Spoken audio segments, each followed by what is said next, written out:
Hi everyone, welcome back to my channel. For today's video I am going to be doing my top 10 books of 2020. So basically all the best books that I read this year. This originally started off with the intention of being a top 5 books of 2020. However, as soon as I started going through my Goodreads read section for this year, I quickly realised that there was absolutely no way I was going to be able to get this down to 5 books. So here we are doing top 10 instead, which basically just means you get more content, so who's complaining? So yeah, I'm basically just going to go through all of the best books that I read this year, what they're about, my thoughts on them, why I love them so much, and yeah, it's going to be a really fun, happy time. But before I get into that, if you could please hit this video with a like, that would be hugely appreciated because it really supports my channel. And if you're new here, don't forget to subscribe for more bookish content from me. I post new videos every Saturday and Wednesday. So I'm not going to go through the books in order of like ranking, like which was my like literal top book of the year down to like the 8th best book of the year or whatever, anything like that, because it would just take me far too long to try and rank these, and I don't think I'd really ever be happy putting certain ones above others, so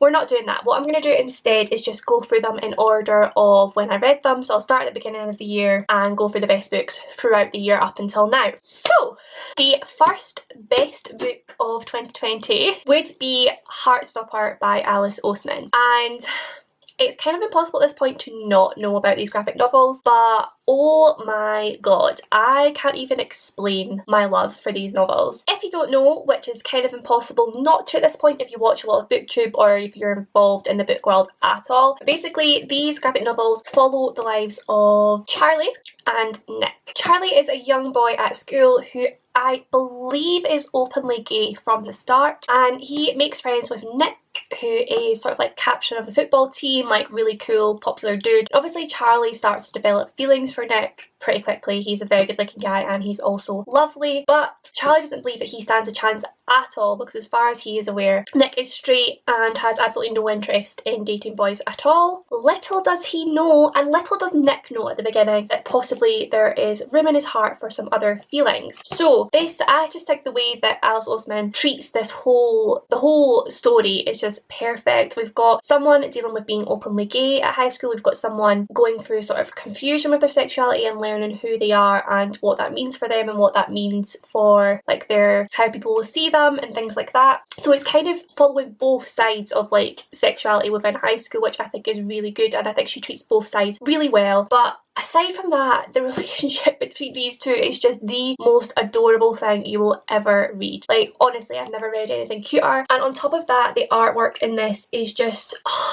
it just melts my heart. Like let me try and find a cute page. Like just look at them.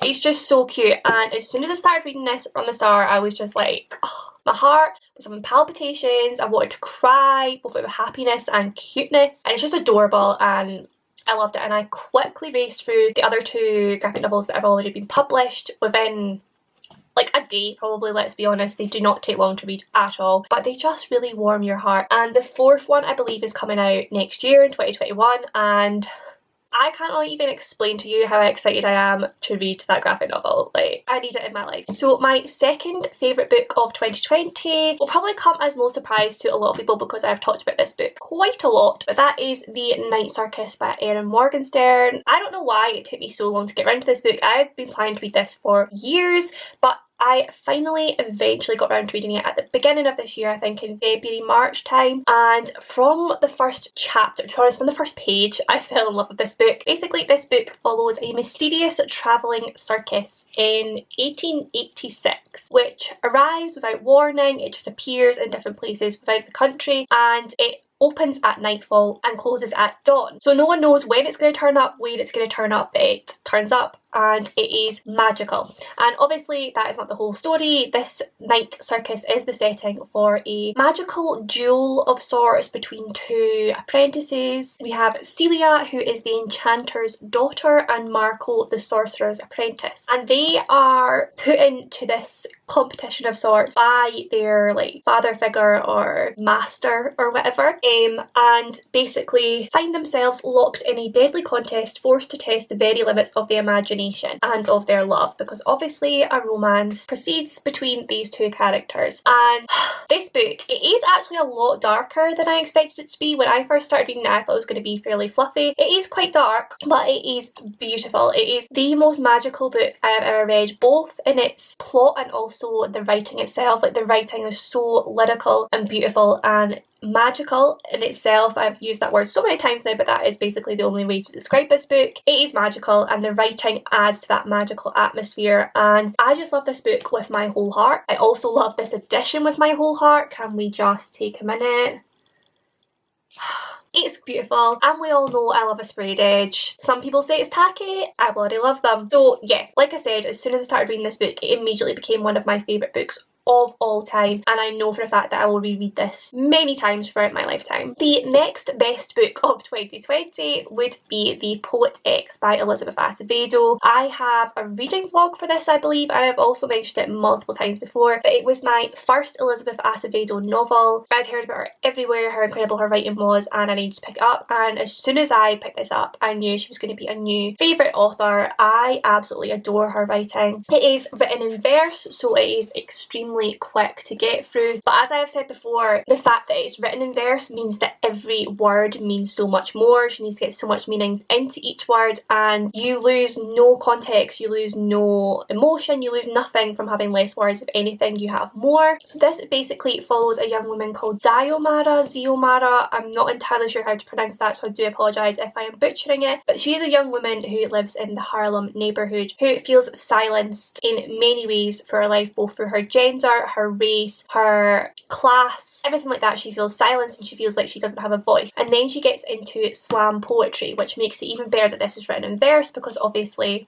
that adds to the whole plot of the story. And she finds her voice through her writing and through her poetry. And the words here say, because in spite of a world that might not want to hear her, Ziomara refuses to stay silent. A novel about first love and finding your own voice. And there's so much packed into this novel. It's unbelievable. There's so much about gender, sexuality, race, class, everything, particularly gender. I love some of the things that were said in here. I'm sure I talked about in my reading vlog things about how women are seen and how vulnerable we can be at times, or at least made to feel vulnerable, because people feel, well, certain men feel that they can look at us in any way they want and touch us in any way they want without any sort of permission. And I just thought it dealt with all those matters so well in such an accessible way as well. And again, this is one I'll be rereading because I just absolutely adored it. The next book on this list is possibly my favourite book of 2020. I know I've said that The Night Circus is probably one of my favourite books of all time now, but this one is as well, and it also is one that whenever anyone asks for any sort of book recommendation or my favourite book I've read this year, anything like that, this is the one that comes immediately to mind, and that is The Black Flamingo by Dean Atta. If you have not read this book, what are you doing with your life? This is the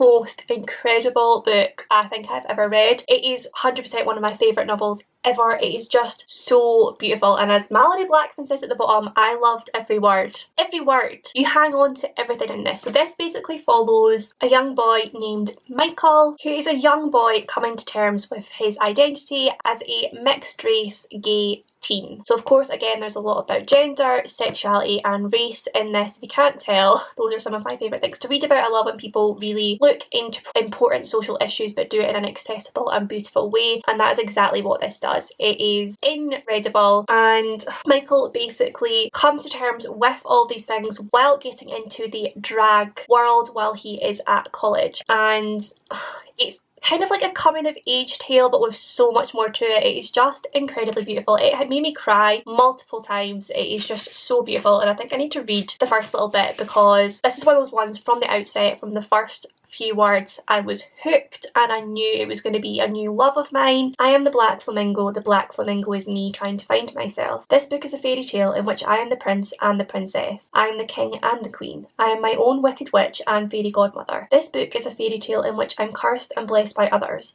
but finally I am the fairy finding my own magic.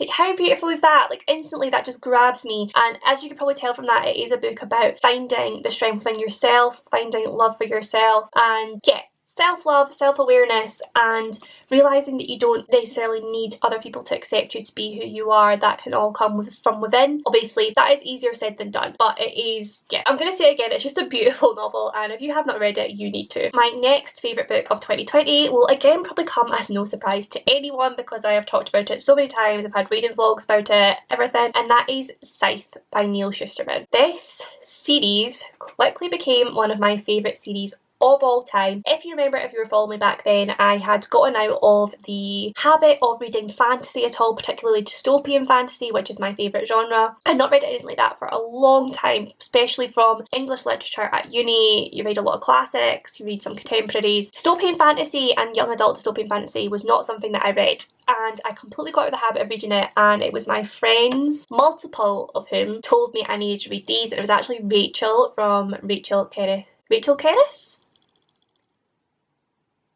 I think that's her channel name. I'll link her down below, who gifted me the whole trilogy, which I am still so grateful for, and I sped through these books, and I am still so grateful to Rachel for bringing these books into my life because I bloody love them. Scythe basically takes place in a world where you can no longer die from natural causes. The only way to die is to be gleaned by a scythe, and these are people who are trained to take the lives of others how they see fit, kind of. They have quotas, they have rules about who they can take and how they can take them. Every scythe does it differently. We have some who do it for good and we have some who do it for evil. And the story basically begins when Citra and Rowan become the apprentices of one scythe, and they learn practice, they learn what it's all about, they learn how difficult it can be and how dark it can be, and then they are told that only one will become a scythe, and that one who becomes a scythe must glean the other as their first act. So it is an incredibly interesting story. The world building in this is fantastic. You learn so much as it goes on. As with all dystopian series, they get darker as they go on, they get more sort of violent and more, you have more sort of like rebel work as they go on, but I just hung on every chapter of this. I just found it so interesting. I always wanted to know more about the world. I always wanted to know more about the characters. I really loved the characters as well. Obviously there are some evil ones in this who I absolutely hate, but I still thought they were written really, really well. It is so fast paced, so interesting, so despite being like fantasy and fun in many ways, it pokes holes in our own society, which I always think is a great thing for writing to do. So yeah, amazing, love. Okay, so we are halfway. The next book on my list of top 10 books of 2020, wow, that was really difficult to get out, is The Prince and the Dressmaker by Jen Wang. And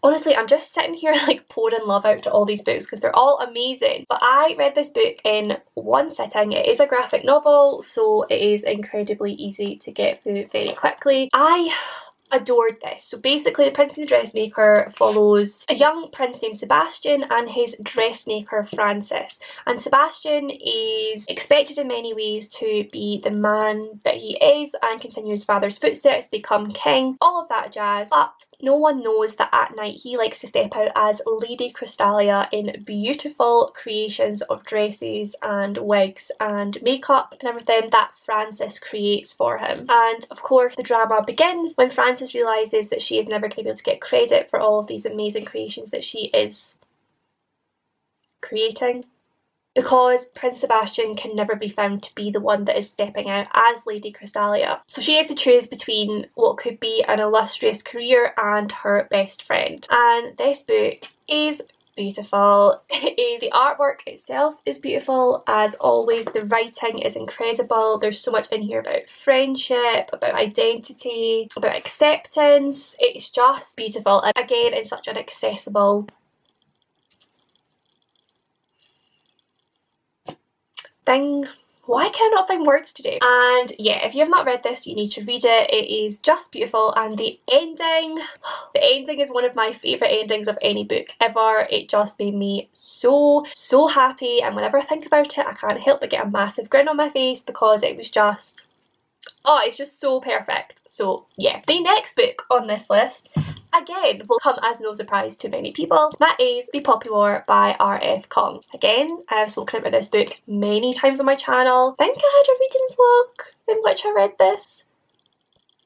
I'm not sure, but I've mentioned it a lot It is amazing, as are all the books on this list. It is a grimdark fantasy that follows the main character of Rin, who comes from the south of China, from a sort of low financial status, and she does everything she possibly can to get into the most elite military school in the area, which is Sinigard. And obviously she is unbelievably happy to get there when she does, but when she does, she is met with lots of prejudice and lots of bullying because she is a dark-skinned peasant girl from the south. And obviously there's discrimination between the south and the north in this. It does follow sort of Chinese history and modern Chinese history, which I do not know a lot about, which is bad, and I keep saying that I do need to research it more so that I can probably get a better understanding of this and a bit of relation to it. But basically when Rin gets there, she learns that she has a aptitude for the ancient art of shamanism, so she continues to develop that art while getting through all this prejudice and bullying that she's going through as a war brews. And this book is so good. It's so dark, it's very violent, it's very gruesome, so if that's not something you can deal with, do not read this book or any of the others in the series, I imagine. But it is so well written, it is so interesting, it's so fast paced, and oh, I just love it so much. I hate myself for the fact that I have not read any more of the books in this series yet. I have The Dragon Republic, which is the second one downstairs, and I know that The Burning God is out now as well, and everyone is saying that The Burning God absolutely broke them, so I am terrified to continue, but I know I need to soon. It's just that I'm so bad that basically when I finished this, I didn't have The Dragon Republic to read. If I did, I would have gone straight onto it and binge read the rest of the series. Because I didn't, I went on to a different book and then I got distracted, and that's what always happens. I need to read a series like in one go, otherwise I just get distracted and it takes me ages to go back to it again, so you know. But yes, I will go back to it at some point.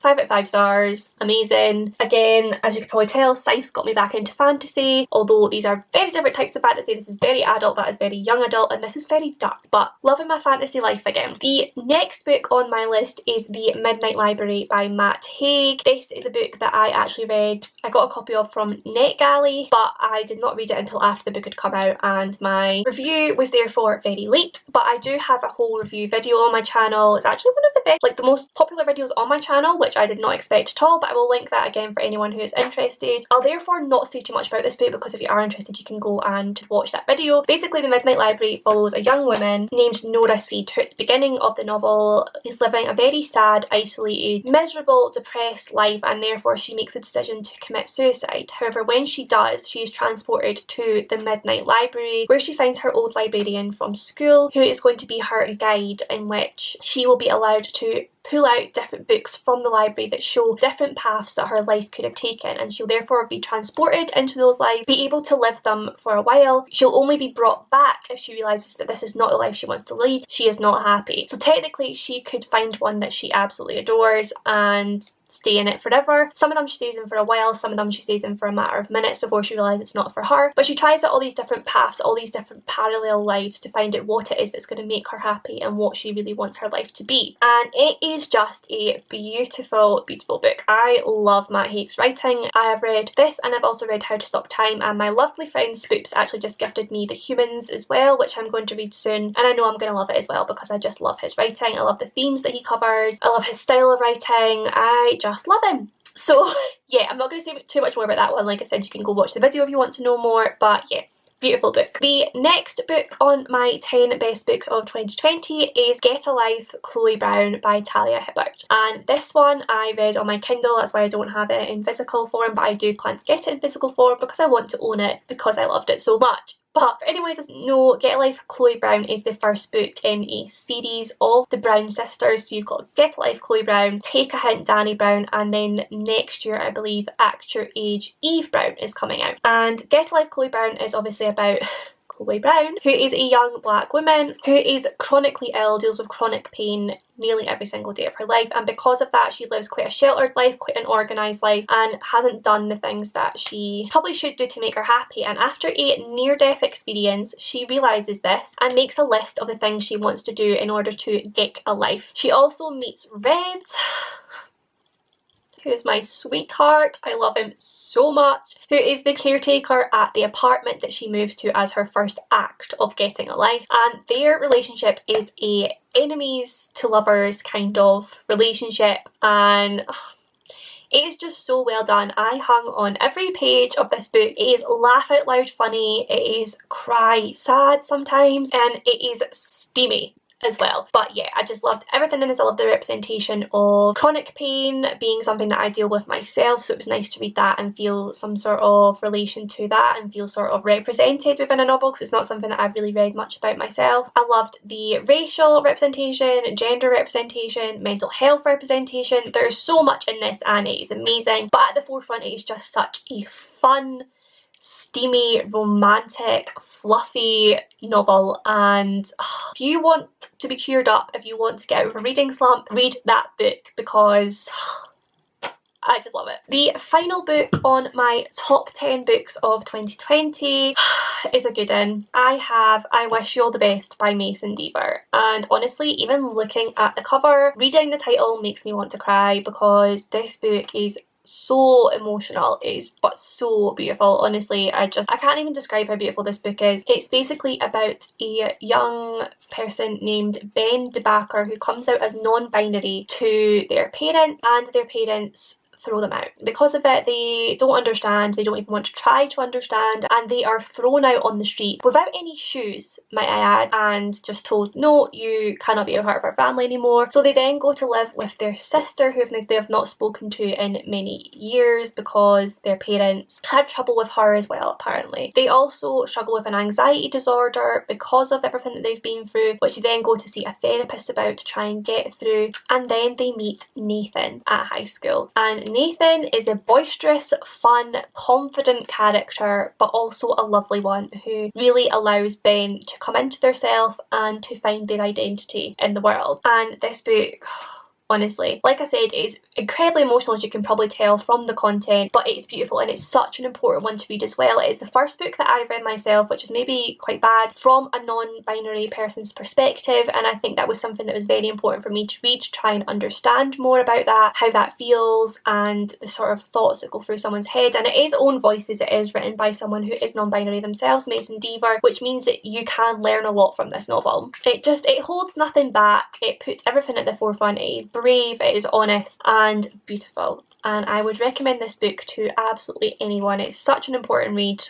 Go out and get it. So there you have it. Those are my top 10 books of 2020. I love every single one of these books with my whole heart. Like I said, this year has been a crap one in many ways, but in terms of reading, it has been a good one. So yeah, I'm very grateful for all the books that I've read this year. I had such a good reading year, and I'm hoping that 2021 will continue that. But that will conclude this video for today. As always, if you did enjoy this video, then do please give it a big thumbs up. Subscribe down below for more content from me. Comment any of your thoughts and feelings, and I will see you in my next one.